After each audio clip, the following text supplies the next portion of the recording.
Demand can fluctuate over the medium term, and this puts managers in the tricky position of choosing if and when to react with deliberate adjustment in capacity. For clarity, there are lots of things that cause unintended variation of our capacity, which is bad and we want to work on to reduce. Things like breakdowns, supply issues, quality issues, maintenance, etc. Reducing those causes are every bit as important as reducing the variation of demand. But now we're going to talk about if and how we could deliberately vary our capacity. Deliberately changing capacity means very different things in different industries.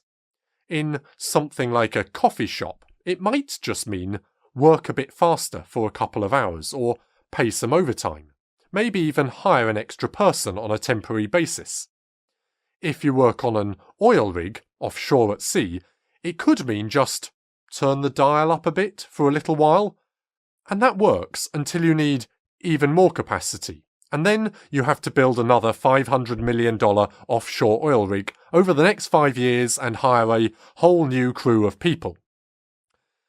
I think this is kind of representative of what is quite often the case, that it can be quite easy to vary capacity within a given range, but then much harder to make a larger step change, either up or down.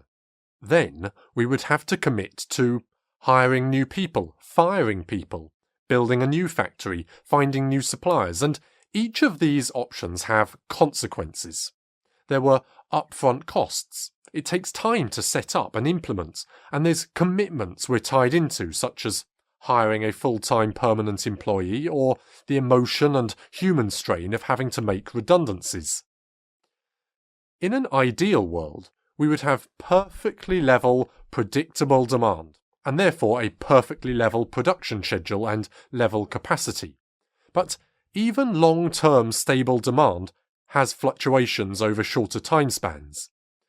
Despite all our efforts to reduce variation of demand, there still will be some in spite of this, and it's still a huge advantage if we can maintain a level output capacity, at least over a given planning period. This would mean the same number of staff with the same number of premises or factories open.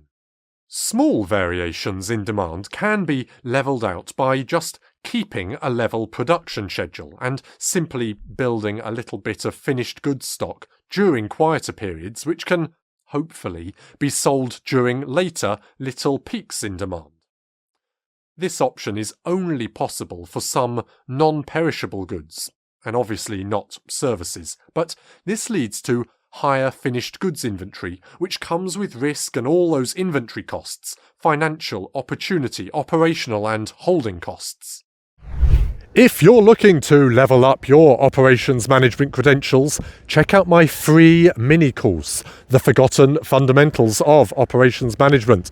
The link is below. Pop in your email and I will have it sent to you right away.